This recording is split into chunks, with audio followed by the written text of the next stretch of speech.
So we're going to not talk too much about health stuff today.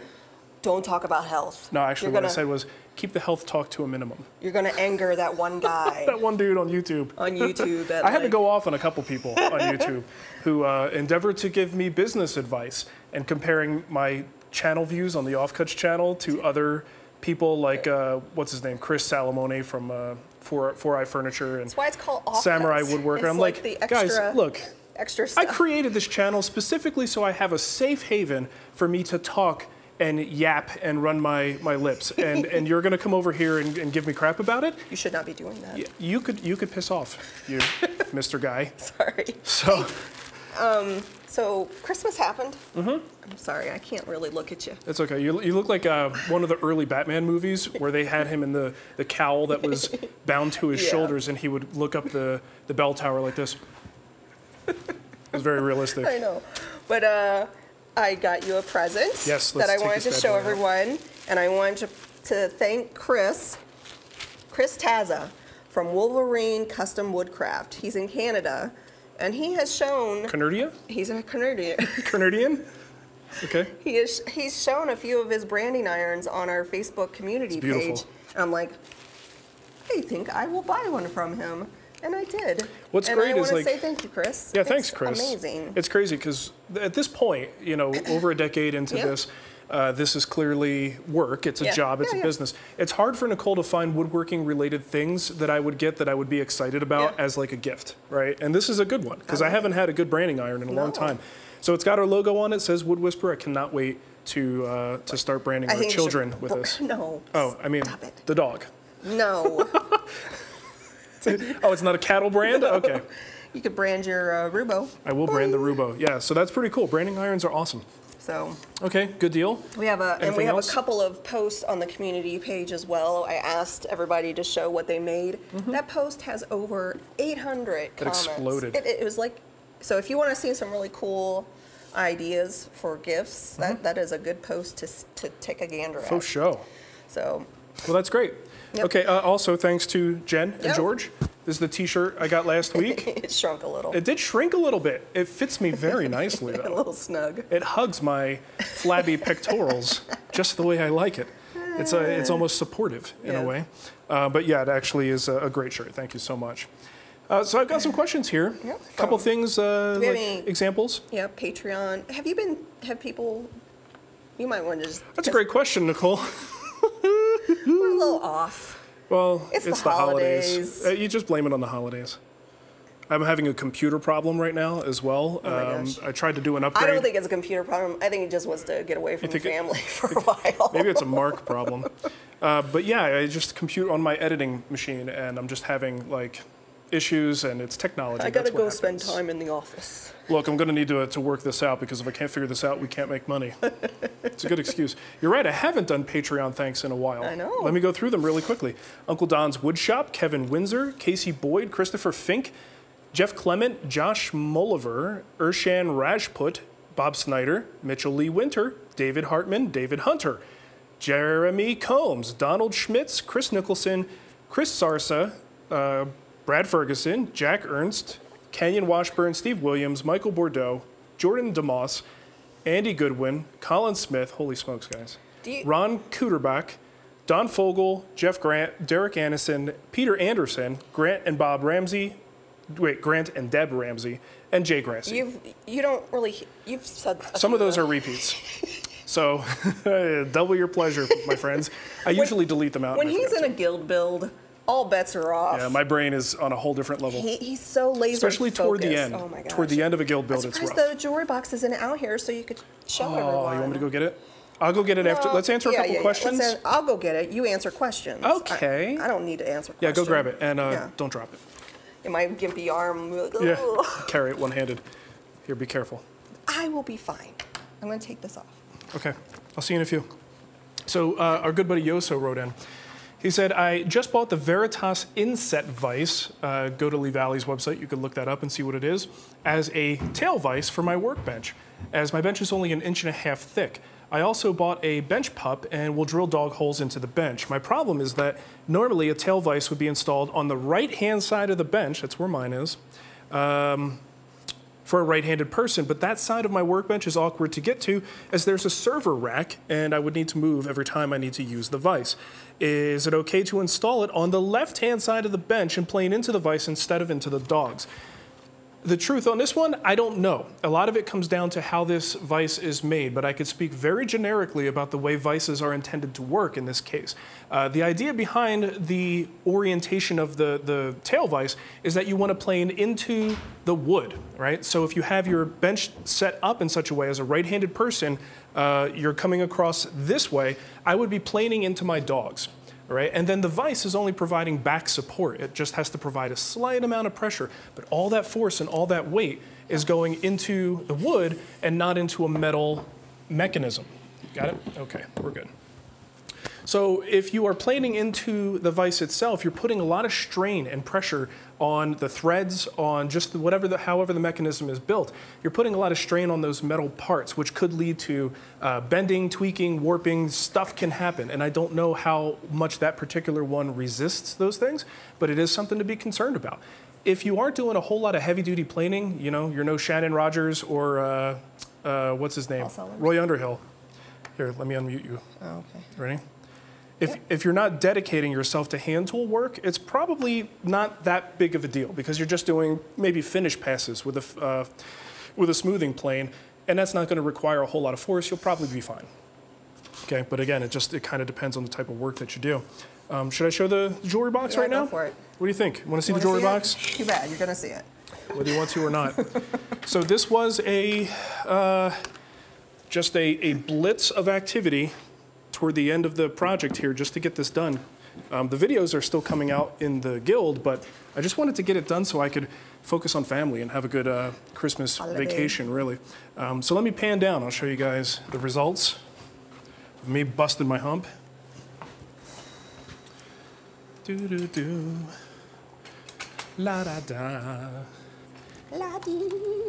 La-dee-oo. All right, here we go. Should have brought out some tissues. I know. Okay. So first and foremost, if you go to thewoodwhispererguild.com, you could find this project available if you're interested in building it. I will be doing a free site version of this, which is always just a quick, short, here's what I did kind of video. But if you want to build it and get the plans, go to thewoodwhispererguild.com. So this is a jewelry box I made for my daughter, Ava. You can see we've got some beautiful figured walnut, and depending on how the light hits it, you can kind of get a different perspective of the intensity of that figure. This is from Gobi Walnut, right? Those guys have some amazing, amazing stuff, and I picked up a couple of boards, very happy with it. Okay, you lift up the top, and you have, of course, you know, pretty standard compartment up there with some dividers. I did a little bit of flocking. You know what? I made a really bad joke. What? In the video on this one. Yeah, I said, I'm not very good at flocking, but my mom is really good at it. We call her the mother flocker. That's pretty good, right? That's a terrible joke. Okay. So inside here, we've got a faux drawer at the top, but the rest of these are all functional drawers. So on the top, you can see we've got an inlaid handle, and it's kind of like angled back. Same concept as a dovetail, right? To sort of resist that motion. Totally unnecessary, but someone mentioned it on Facebook, and I felt I needed to respond to the challenge. So there it is. Oh, and we've got some inset dovetails on the side, half-blind dovetails, but they sit behind this little ridge at the top there. That was a lot of fun. Lots of dovetails in this project. Lots and lots and lots. The side doors, oh, and I don't know if you could tell, but there's a curve in the front. So the entire front is a curved profile up here and a similar curved profile on the drawers that goes straight through the drawers into the side compartments. Oh, raised panels on the side as well with more of that beautiful walnut. Just a simple cove detail for a small raised detail there. And let's open up the sides. Magnets everywhere, by the way, if this, just as closures, simple, small, rare earth magnets down at the bottom. On the inside, got a little compartment here where stuff can drop in. This is where Nicole hides her weed. And in here I've got just these little... It is funny how we joked about that. Yeah, and then a week later you're Miss Cannabis 2017. So these are actually little pins that I made to hang necklaces. Nicole, I don't know if you know this, but you know how I made them? By hand. Yeah, but with what tool? A drill is the answer you're looking for. I don't know. So I took a dowel and I put them in a drill and I made just like a ghetto lathe, I guess you might call it. And I was able to turn these little pins for that. So that's pretty much it, but there is one cool feature. Inside one of the side compartments will be this little key. And by the way, this is for my daughter Ava, who's 2 years old and cannot appreciate this yet, but she will one day. One day. And when she discovers, you hope. I hope. And when she discovers this, she'll think it's pretty cool. So there's a little magnet there, okay, on this little key. Put it on the back door, lift up, and you hold it open. And there's another magnet, and here's a little secret drawer. And inside that secret drawer is a little note that I've handwritten to my little girl. Aww. And one day she will open that and promptly throw it away. Hopefully not. No, but who knows? And the funny thing was when I wrote it, it was kind of like, I don't know whether I'm talking to grade school Ava, high school Ava, college age Ava, you know. Right. But it's not the most well hidden drawer, but it does the trick. It'll be fun for her. So we have Brusso hardware, by the way. Beautiful hinges here with a 95-degree stop. That's what stops the lid from going back, and standard butt hinges in the back here. CB301 on these guys. I think this is a JB something or other. JB Smooth. JB Smooth hinges. These are beautiful hinges. Yeah. I love these hinges. We got to watch more Curb Your Enthusiasm. Yeah. So that's it. That's the jewelry box, folks. And that is what I busted my hump on, and why I haven't been able to answer emails consistently or, frankly, do anything consistently. Yeah. Because any time he was taking up my slack for the last month. That's right. Parenting By the way, duties. if you're interested, I did get a good report from a spine doctor. Yay! So far, we're good. The good news is you still have a spine. I do. He confirmed it. They haven't taken any right chunks here. out yet. Yeah, there are no massive surgeries. Yeah. But she made good progress, so that's good. I do have some super chats. Okay. I think I missed this one from last week, so I'm just going to say thank you to Adam Comfort. He just said, enjoy the holidays, and thank you for your years, you're an old man, of teaching. Merry Christmas. Nice. So. Well, I was recently copying some images for Nicole, because she likes to use iCloud. So I was taking them off of our home NAS device, transferring them over, and I'm seeing so many old pictures from like 2004, 2005. Pre-Wood Whisperer days, where I was just some of my early projects, and Nicole is torturing me by taking some of my oldest, crappiest work that I don't have the pictures. You are the only one who has them. And she's posting them on Facebook. I'm posting them in the Facebook Guild group, so it's a small group. And I'm like, this is like my mom. Hey, there's a reason for you to join the Guild if you want to see some of his earlier work. Yeah, this is like my mom posting pictures of me as a baby in my underwear, you know? He was so cute back then. So, I think it's important. No, it's fun. It's important for people, especially new, to see that I suck? No, I don't think, I thought it was.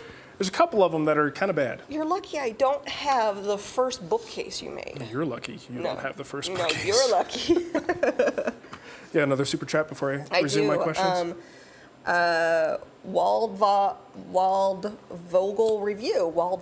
review. He said, forgot my super chat question. I am curious about paring chisels. What would you recommend? Hey, we have a video for that, don't we?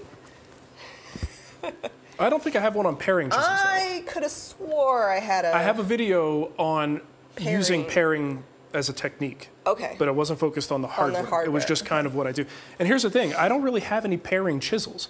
So if you're not familiar with chisels, there's a bunch of different varieties. You have your standard bench chisels, there's butt chisels, there's skew chisels. Chisels that are oversized for like timber framing and things. You don't necessarily need all those, right? So Pure Essentials is what it was called. Right. So, but again, it wasn't focused on the chisel itself. It was just the techniques that I use. I use all of my bench chisels for paring operations. Right. A lot of times, if you're lucky enough to have multiple sets of chisels, I've got 2 sets. One is my Japanese chisels. They're basically ground at a higher angle to make them a little bit stronger. And I have my standard Narex set here, which don't have the hollows in the back like a Japanese chisel. And those tend to lend themselves very well to paring operations because it's nice and flat back here. Also, it is ground at a smaller angle. So we're basically looking at like 25, maybe 30 at the most for something like this. That shallower angle tends to leave a a sharp edge, but it's a little bit more brittle. It's easier to break that edge because there's not as much meat behind it that you would have in a higher angle. That's actually good for paring because we're not chopping with a paring operation, we're slicing, right? So if you go with that lower angle, if you have chisels that you're gonna dedicate to paring, go ahead and go for that lower angle. So for me, I do most of my chopping. I mean, I'll chop with these too. It's not like these Nareks are gonna fall apart if I chop some maple with them. But I do most of my chopping operations with my Japanese chisels. And then I use this Narek set. If I'm gonna do some kind of a paring operation, I'll probably grab one of these. But that doesn't mean that, you know, if it's a nice reference surface that's big enough that the hollows on the back of the Japanese chisel don't have any problems, and I got a Japanese chisel in my hand, I'll just pair with that if it's sharp enough, right? So I would not necessarily go out of your way to buy a paring chisel if you don't have to. Benjamin Arkenberg says, because now Nicole needs tissues and salve. Mm-hmm. It's quite a habit you have there. I know. Okay, so Aaron Kubley says, Happy New Year's to all of you. As with some people, I have some resolutions with where I want to take my woodworking this next year, and it made me wonder, what kind of resolutions do you have when it comes to your show and the shop for the upcoming year? We've talked about resolutions in the past. We're not real big resolution makers. We kind of are goal-oriented people, so all year long we're setting little mini goals and big goals, and sometimes getting them and sometimes not. I came across a picture of a whiteboard that I had written all my goals, like do closed captioning for all the videos. Right. And just that's right. We used to have that big whiteboard in the office. It was actually kind of nice because I said, wow, I did most of this. Got a lot of it done. That's good. So yes, I mean, really, if you have this as a routine in your life, New Year's is a great excuse to come up with some new goals to put on your list, but don't wait once a year to establish goals in life if you can help it. So I would say just very quickly for me, one of my goals this year is going to be to box in the other garage door like I did with this one over here. Yeah. That adds a lot of insulation. It makes the heating, and there's no cooling in here, but it makes the heating much more effective and keeps the shop cooler in the summer. So that has to be done before the miter station is installed. And the miter station is an upcoming guild project. So that has to be done fairly quickly. I'd like to just keep organizing the shop, just keep making it better. As far as the show goes, my goals, well, in the guild, one of my big goals, and it's already in motion, is to bring in new instructors. That was a huge thing for me, just mentally and logistically, to get that to happen and to be away. I'm going to be away for like over 2 weeks probably on the road doing filming and stuff like that. What am I going to do? And it's crazy. Your arm better be better by then. So hopefully that'll go well. But for me, that's probably about as far as my brain can handle in terms of setting goals for this year. You have a goal, Nicole? I don't. Right now, your goal is to just get healthy. I was going to say, when it was weird because it was like Christmas night, and I just was like going to bed, and I was kind of sad because I've just been in pain, constant pain since the beginning of December. And I just remember going, oh, all I want for Christmas is not to be in pain. It's one thing about pain and chronic pain that people don't realize is how great life is without it. Yeah. And once you lose that freedom of no pain, no ailments, your eyes are immediately open to how stupid you were to not appreciate that when you had it. You know, it's a weird thing. Okay, let's move on. Let's move on. We're talking about health again. Uncle Don's, we're keeping it to a minimum though. Uncle Don's Wood Shop. Sounds like a good place to spend some time. Uncle Don's Wood Shop? Yeah. Oh, I got a new Apple Watch. Oh, yeah. It's beeping over here. Yeah, Mr. Tech Guy. What are you going to do? Uncle Don's Woodshop says, for Christmas, I was given a thumbs up to buy a domino joiner, and I was wondering, in your experience, are the cross and trim stops a valuable accessory that I'm going to be sorry I don't have, or something that I could skip and save $80? Now, I'm going to show you two of the attachments. Basically, if you're not familiar with the domino, it's like a biscuit joiner in a sense it's kind of point and shoot, but it makes mortises. And you put the dominoes in them, and you have great mortise and tenon joints very quickly. The first thing is this set, all right? This is basically a set of retractable pins, and they go on either side of the domino. And the idea is these little pins, once you cut a mortise, you could set these pins at different locations, so you could put the pin in the previous mortise, and you could go, just think along a long piece of plywood, for instance, and you could just boom, boom, boom, and measure out in perfect increments without actually having to measure anything, right? They're just locked into place based on this thing. I don't use this very often. If I did a lot of casework, I think it probably would be different, because a lot of times if you have a long piece of ply, you want a whole bunch of dominoes to secure that piece to another piece, you're going to have this repeated pattern and you don't want to have to mark them all out. most of the time with the domino, for the type of work and the furniture I make, it's just easier for me to draw a line and make sure that same line is on both pieces to be joined, draw it across the joint, and then line up the domino with the center line. That's the easiest way for me. So this, at least for the kind of work I do, I would say skip. This thing is their trim stop. I actually find this very useful. If you ever have to put a domino in the end of a very small workpiece, think face frames, 1.5 inch wide piece, and trim and things like that, this is awesome. All right, there's a little Japanese table that I built for my mom that has these little crisscrossing pieces. I use the domino to put that together, and these pieces are teeny tiny. And without this, it's a really difficult thing to figure out how to do separately? that. Yeah, it's just an accessory. What is it called? Trim stop. Trim stop. I'm going to put that on our Amazon page. So amazon.com/shop/The Wood Whisperer. Okay, good. Yeah. Festool. So this one I do recommend. You're not going to use it all the time, but there will be times where the domino, you'll hit a wall and you'll wish you had there it is. Oh, $74. Yeah, they're not cheap. I guess that's cheap considering. No, it's still not cheap. It's a piece of plastic and it costs almost $80. So I'll add it to the. But if you want it, that's what it costs. I'll add it to the store. Okay. Landon Sherritt just moved into a Connecticut shop. He says, I'm now working in a non-climate controlled garage. Today, it was 10 to 15 degrees in the shop.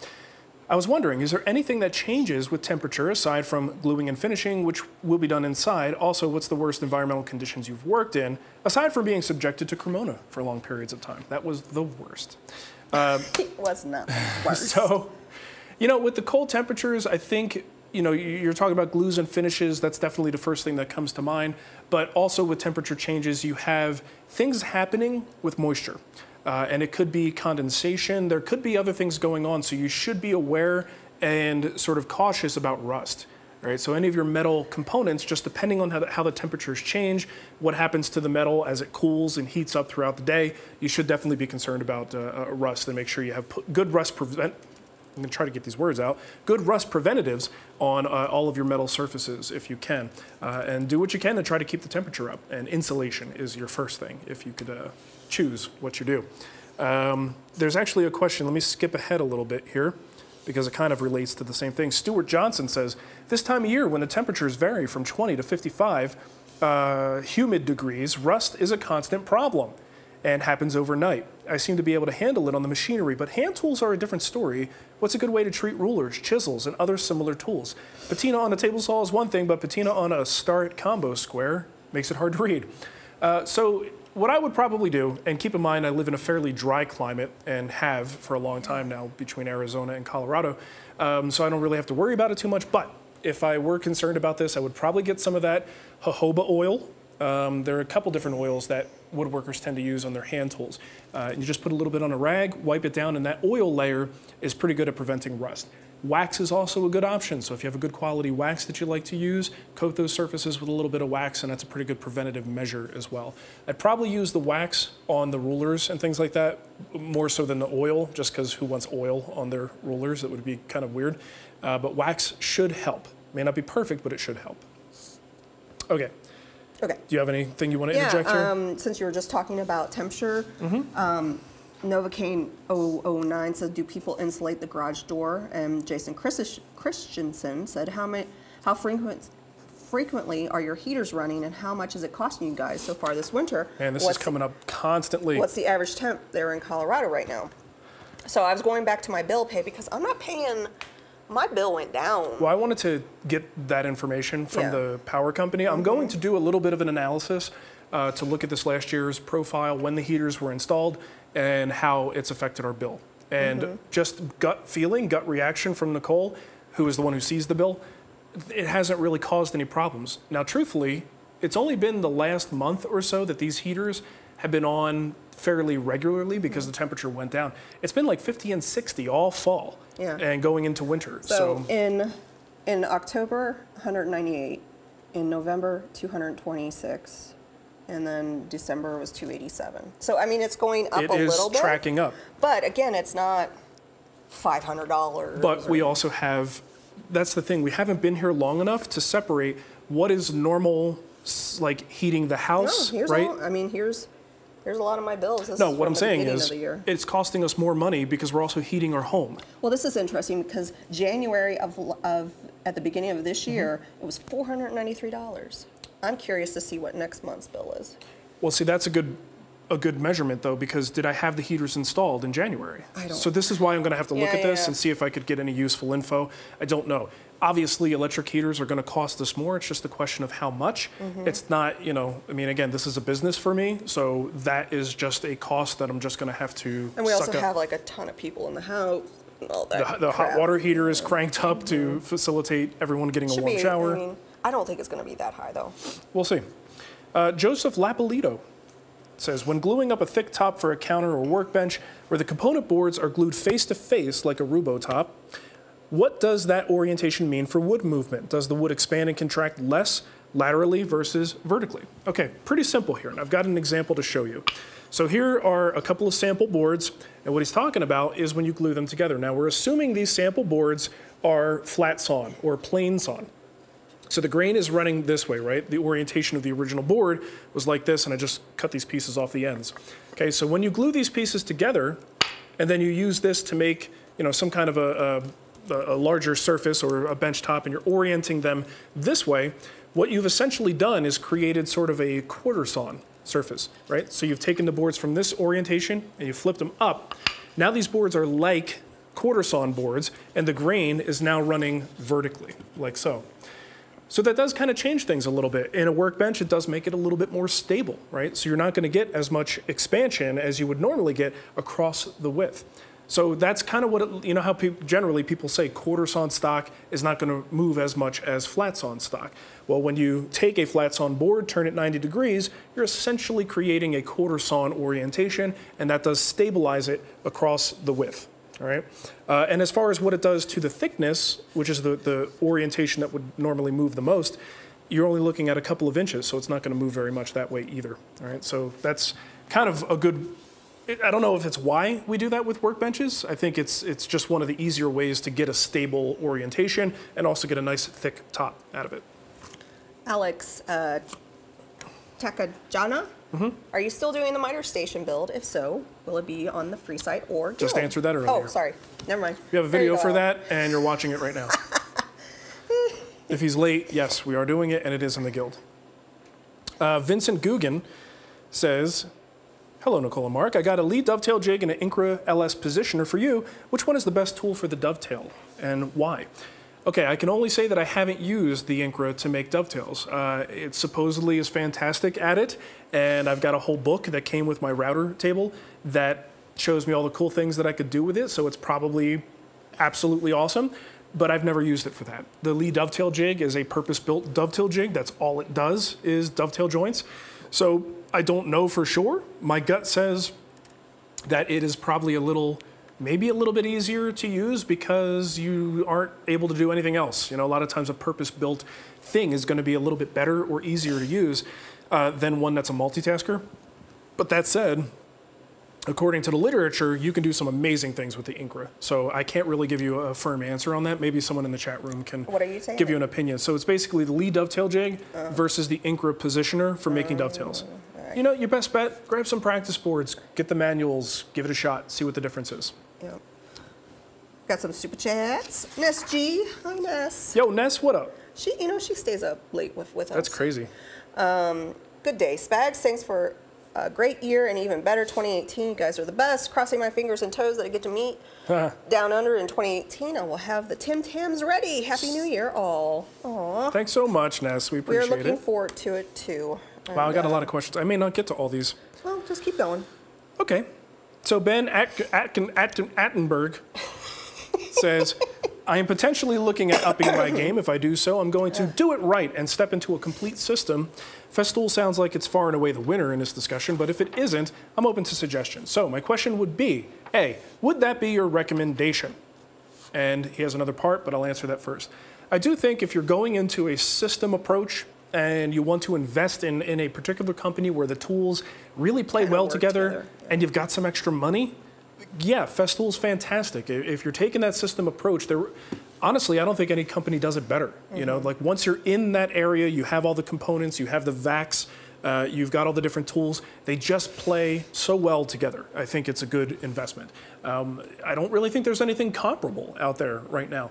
But do you need to do that to up your game? Absolutely not. But it might make things a little more pleasurable for you.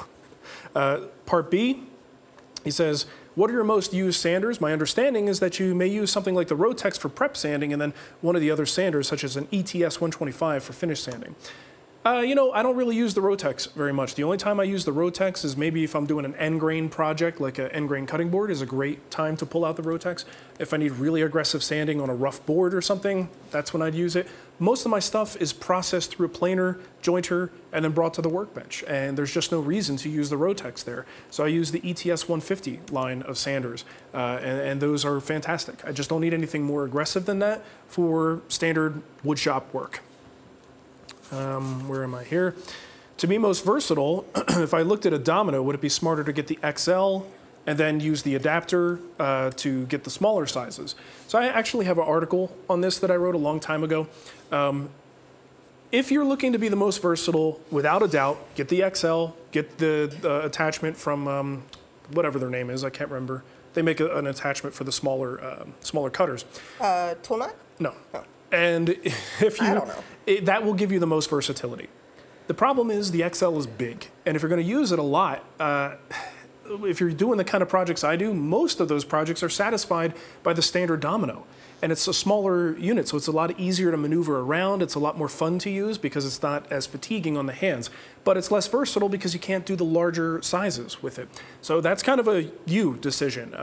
It just depends on how much you're going to be doing that, you know, requires the XL. You may get into a position where you realize, man, 90% of what I do is small to medium-sized work, and I'm lugging around this big XL just to do these smaller parts. That's no fun, right? So think about it. Okay. Seneca Tools?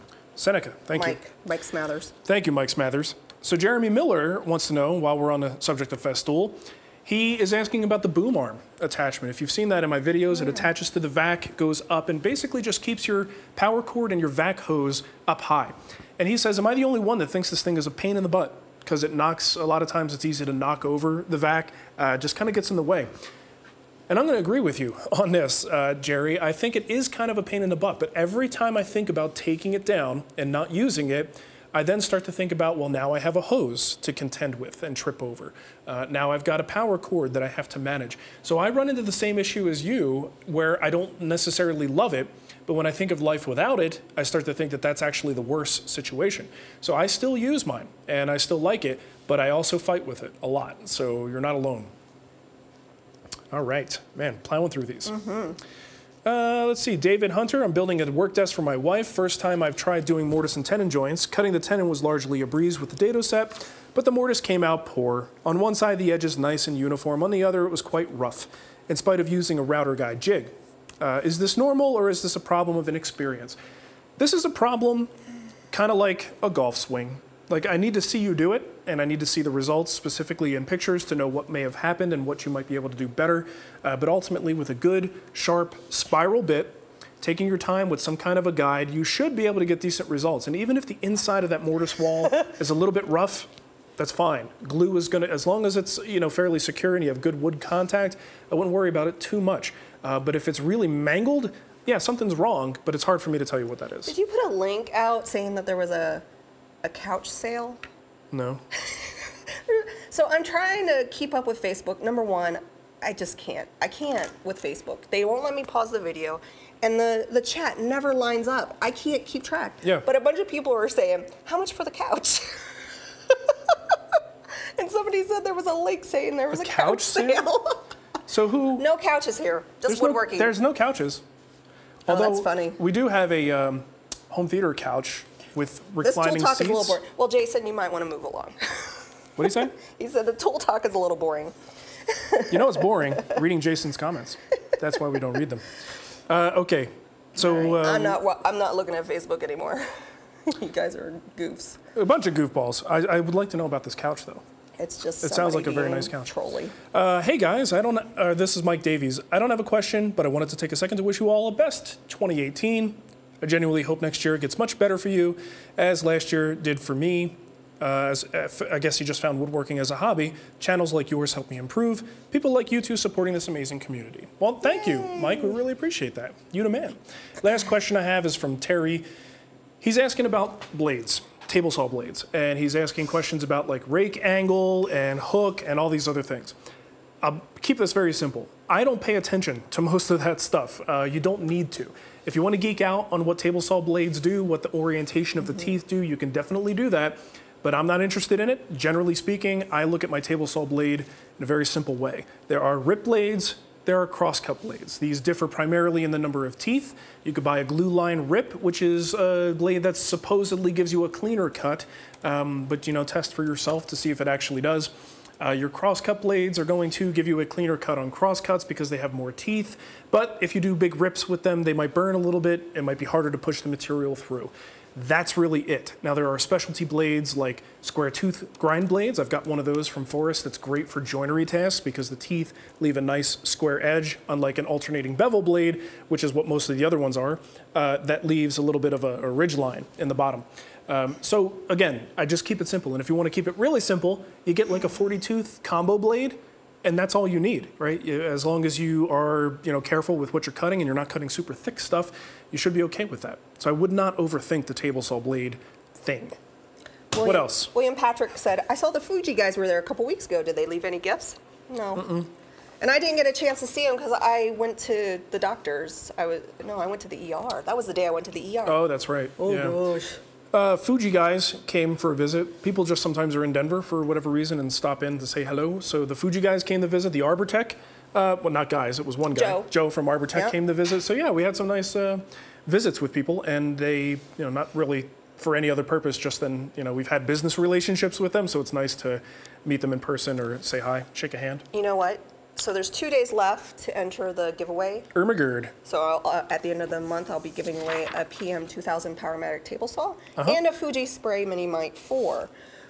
Guess what I get to give away? I need to confirm it, but I've had this set in stone with him for a while now. What?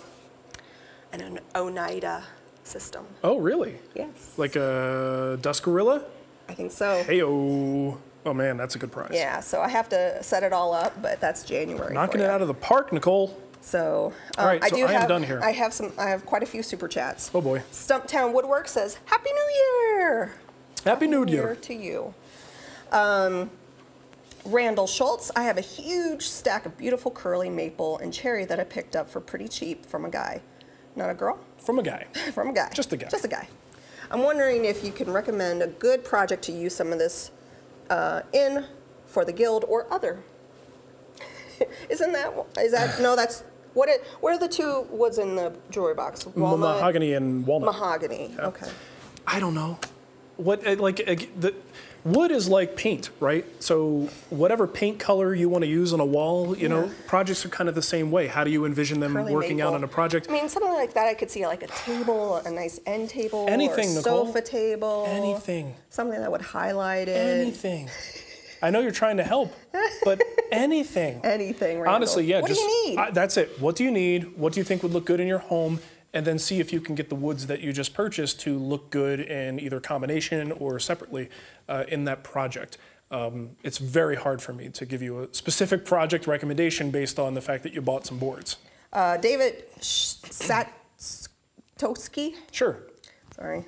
Satosky. What can I do about getting fish gill cuts all across my side of my finger using a chisel? I'm choking up on it for control. Stop choking on it. A couple things you can do. Some people have like those little finger condoms. Finger condoms are good. If you're getting slices on the sides, you can. The thing is, you have to be careful on what kind of chisel it is because this could, screw it up. But I have seen people break that edge, right? So either with a file or sandpaper, kind of break that corner so it isn't as sharp. In a lot of cases, you don't want to do that though, because getting that into a corner and having it be nice and crisp is exactly what you want that tool for. So you either have to keep your hands off of it, learn how to hold it in such a way that it doesn't cut you, or like Nicole was talking about, finger condoms. I wouldn't necessarily recommend those, like rubber gloves. It's not going to be that effective. But they do make finger tape, right? And I've used that when I I think it was maybe the Maloof rocker, where I was doing tons of work with rasps. And rasps... This stuff? Yes, stuff like that. So powertrain finger tape? Yeah, they make a couple different, there's like, tons of brands. Yeah, there's a whole bunch of So it's just brands. basically this tape you could wrap around your fingers, and I used that with these rasps because it would stop chewing up my fingertips, which was nice. So if you do that in the areas that you tend to get cut, when you're done, it's kind of like just a temporary Band-Aid sort of thing, but when you're done, take it off, throw it in the garbage. That will save your fingers quite a bit if you can't keep them out of the way. I added one of them to the, to the store. I had a couple questions. Oh, damn it. Why are you hitting me? Why is it on? Because it's a compressor, and this is a wood shop. And I have a small air leak. Oh my gosh. Go ahead. Miguel's in the chat room. I can't hear myself.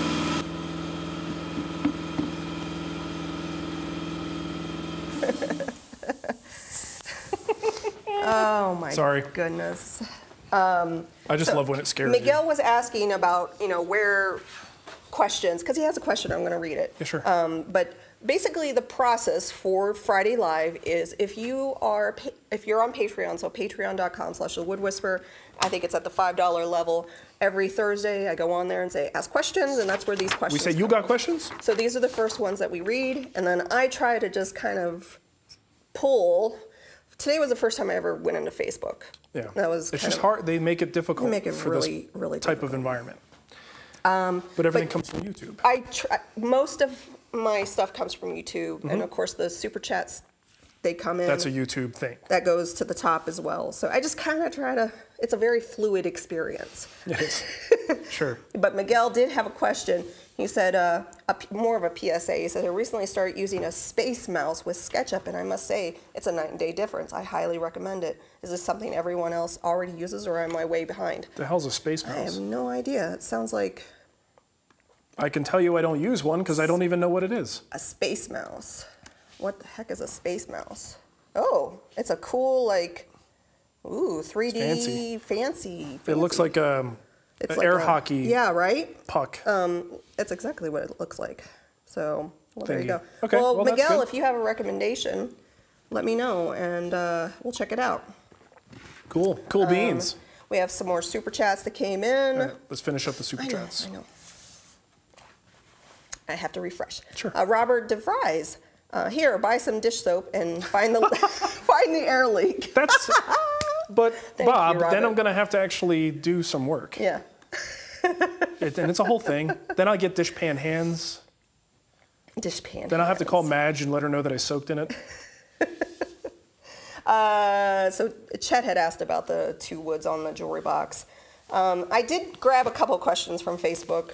Kevin had wanted to know, do you have a recommendation for a bandsaw? And then Clifford came in and said, do you have a favorite bandsaw blade? Oh, geez. He wants to do some resawing. A recommendation on a bandsaw, I mean, look at Raycon, look at Powermatic, look at Jet. Everybody compares a lot of times, like Laguna, they're looking at those as pretty good models. There's a lot of great bandsaws out there, guys. I would need to know specifically what size range and need to do comparative, shopping stuff. I can't just give you a recommendation without a lot more information. You can always just, you have a 15-inch Powermatic. Yep. And then your bandsaw blade, isn't it a Resaw King or something? No. Right now I'm using Carter's bandsaw blades. Okay. They have their own line of bandsaw blades that Mr. Snodgrass brought to our shop. That's right. And they have been serving me well. Bandsaw blades, actually most blades on power tools, I find difficult to evaluate in the short term. I need to use them for a long time and go, this blade lasted 6 months, but this other one lasted 4 months. The problem is a lot of times I don't even pay attention to it. So how much better is this than like a wood slicer? Is it any better? That's gonna be really hard for me to determine. The only time I'll know is if a blade breaks, I go, okay, that's crap. Or if it just prematurely dulls way sooner than it should have, then I know it's a problem. Or if the cut's not really clean. But as long as it's a clean cut and the blade lasts a reasonable amount of time, it's hard to make a very fair comparison between good quality blades. Yeah. John Schmidt just said $5 to get to Mark for getting Nicole to cuss on YouTube.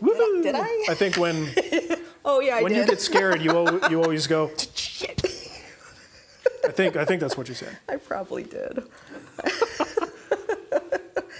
All right, so I think that does it for a show. Good. We're done. I grabbed all the questions that I could. Okay. Thank you to everybody on Facebook hanging out. And yeah, thanks everybody. I'll go in after this because I'm going to try to avoid my family a little longer. That's a joke. And I will go and answer some of the Facebook questions. Also, patreon.com/Wood Whisperer. No, it's the Wood Whisperer. Patreon. Oh, no, you're right. It's really tough. It's really tough, guys. Being right all the time. You're not all the time, right? It kind of gets old. I mean, sometimes I just want to be wrong. And it's hard for that to happen in this household. I love it. Jake Baker just said, whoa, Jake. I hope you Is that yen or pesos? That's dollars. Jake, what are you doing, man? I hope you have a great New Year, and thanks for all the excellent content. Jake, well, thank you so much, Jake. Thank you, Jake. Hey, Jake, shoot us an email with a donation like that. You want a guild project, man? Yeah. We'll hook you up. That's crazy. All right. Okay, we're good. How do I engineer nerd squared? Engineered squared. He says, how do you join the guild? And can I? Can I post the link to Patreon? Yeah, go ahead, post the Patreon link and post the guild link. Yeah. Joining the guild is very simple. All you need to do is buy a project. And there is a free project, but that is not going to make you a full-fledged member, but it'll give you a taste. So look for the Picture Frames project, go through the process, that'll put you in our system, and you'll get access to some free videos with me and Cremona making some cool frames. That'll give you a taste of what the guild is like. But if you purchase a project, after that point, you are officially a guild member, giving you access to the Facebook group, giving you access to our discounts. We have that Leigh Nielsen discount that was added recently. Yep. Lots of great discounts in there for you to basically make your money back. And it's once you're a member, you're always a member. So you can, you don't get free projects, but once you're in, you have access to all the stuff, the live guild meetings, and we don't kick you out. So one purchase is all it takes. Okay, I think we're good. All right. I'm going to pick a winner chicken dinner. Aaron Kubley is our free guild project winner today. I liked his New Year's resolution question, and I think that's about it. By the way, look at this. You already showed a Cremona holdfast condom. Yeah, did I show that last week? Yeah, you did. See, I'm right on that one. Fine, Nicole. Fine. I'm going to go in and take some sinus medicine. Yeah. All right. I already did. I'm waiting for it to kick in. I feel like I'm underwater. Okay, thanks everybody. And Happy New Year, everybody. Happy New Year. Have a great 2018, and we will see you in 2018. Robert wants to know what the Leigh Nielsen discount is. 10%. 10%. 10%. Yes. Once you come in, I will tell you how to get the discount. Yes. Okay. Have a great weekend, everyone. Yes. Bye. There's an Oneida discount, too. Is there? Yeah. I didn't even know that. I should join the guild. Yeah.